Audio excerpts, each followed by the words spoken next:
नमस्कार दोस्तों, इलेक्ट्रोवायरल में आपका स्वागत है। इलेक्ट्रोवायरल पॉडकास्ट में एक बड़ा ही मजेदार विषय मिला। एक ऐसी टेक्नोलॉजी जो हम सबके घरों में रोज इस्तेमाल होती है, पर शायद ही कभी किसी का उस पर ध्यान जाता हो।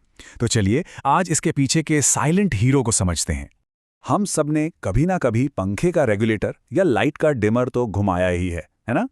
ये सोचना कितना दिलचस्प है कि कैसे एक छोटा सा घुमाव बिजली के बहाव को इतनी सटीकता से, इतने स्मूथली कंट्रोल कर लेता है। ये जो इतना आसान सा कंट्रोल हमें दिखाई देता है ना, वो असल में अपने आप में एक छोटे से रहस्य की तरह है। और इस कमाल के स्मूथ कंट्रोल के पीछे छिपा है एक छोटा सा, अक्सर नजरअंदाज किया जाने वाला कंपोनेंट, जो बिल्कुल एक साइलेंट हीरो की तरह अपना काम करता है। तो हमारी इस कहानी का वो साइलेंट हीरो है DIAC। अब देखिए, इसकी तकनीकी बारीकियों में घुसने से पहले इसे ऐसे समझते हैं कि डायक इस पूरे ऑपरेशन का ब्रेन है, वो दिमाग जो सही समय पर सही फैसला लेता है। इसका पूरा नाम है डायोड फॉर ऑल्टरनेटिंग करंट। और जैसा नाम से ही पता चल रहा है, ये एक ऐसा डायोड है जो AC करंट के दोनों डायरेक्शंस में काम कर सकता है। और इसका मुख्य काम क्या है? ट्रिगर करना, यानी किसी प्रोसेस को शुरू करना। सबसे मजेदार बात तो ये है कि DIAC खुद असली पावर को हैंडल ही नहीं करता। इसका काम बाहुबली जैसा नहीं, बल्कि एक बहुत ही होशियार कमांडर जैसा है, जो सिर्फ सही वक्त आने का इंतजार करता है और फिर अपने साथी को एक्शन लेने के लिए सिग्नल भेज देता है। और DIAC का वो साथी जो असल में सारी मेहनत का काम करता है, वो है ट्रायक। तो सीधी सी बात है, अगर DIAC दिमाग है तो ट्रायक उसकी मसल यानी असली ताकत है। ट्रायक ही मेन पावर स्विच है, लेकिन DIAC के सटीक निर्देशों के बिना ये कुछ भी नहीं कर सकता, बिल्कुल बेकार है। तो सवाल ये है कि ये ब्रेन और मसल की जो बेहतरीन टीम है, ये एक साथ मिलकर काम करती कैसे है? देखिए, प्रोसेस बहुत सीधा है। जैसे ही AC साइकिल में वोल्टेज धीरे धीरे बढ़ता है, डायक बस एक खास लिमिट तक पहुंचने का इंतजार करता है। इसे कहते हैं ब्रेक ओवर वोल्टेज। और जैसे ही वोल्टेज उस लिमिट पर पहुंचता है, डायक मानो अचानक जाग जाता है और एक तेज सिग्नल, एक पल्स छोड़ता है। ये सिग्नल सीधे ट्रायक के गेट पर जाकर उसे कहता है, गेट खोलो।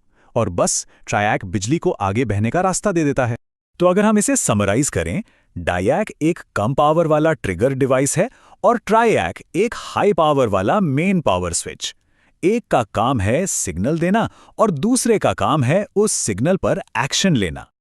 अच्छा, ये सब तो ठीक है, लेकिन सवाल ये उठता है कि इस टीम अप की असल दुनिया में अहमियत क्या है? ये हमारे लिए इतना जरूरी क्यों है? सोचिए, अगर डायक न हो तो ट्रायक का कंट्रोल बड़ा ही ऊबड़ खाबड़ होगा। लाइट टिमटिमाएगी, पंखा झटके लेगा। लेकिन डायक के साथ हमें मिलता है एकदम स्मूथ और सिमेट्रिकल कंट्रोल, जिससे पंखे की स्पीड या लाइट की रोशनी बिल्कुल मक्खन जैसी रहती है। और पता है, ये शानदार जोड़ी हमारे आसपास लगभग हर जगह है। लाइट डिमर से लेकर फैन रेगुलेटर तक, हीटर कंट्रोल से लेकर ना जाने कितने ही पावर इलेक्ट्रॉनिक्स डिजाइन में ये दोनों चुपचाप अपना काम कर रहे हैं। तो एक सबसे बड़ा सवाल जो अक्सर सामने आता है, और ये एक तरह से एग्जाम टिप भी है, वो ये कि ट्रायक के साथ डायक का इस्तेमाल आखिर किया ही क्यों जाता है? और इसका बिल्कुल सीधा और सटीक जवाब यही है, DIAC का इस्तेमाल इसलिए किया जाता है ताकि ट्रायक को सिमेट्रिकल तरीके से ट्रिगर किया जा सके। इससे हमें AC साइकिल के पॉजिटिव और नेगेटिव दोनों हिस्सों में एक जैसा और स्मूथ फेस कंट्रोल मिलता है। बस यही इस पूरे विश्लेषण का निचोड़ है। तो अगली बार जब कोई डिमर घुमाए, तो उस छोटे से साइलेंट हीरो डायक को याद जरूर करना। ये बात सोचने पर मजबूर करती है कि हमारे आसपास न जाने और कौन कौन से ऐसे छोटे छोटे इंजीनियरिंग के चमत्कार हैं जो हमारी जिंदगी को इतना आसान बना रहे हैं, है ना? इलेक्ट्रोवायरल, आपका इलेक्ट्रिकल एंड इलेक्ट्रॉनिक्स ज्ञान परिवार। हमारा मिशन सिंपल है, ज्ञान हर किसी का अधिकार है।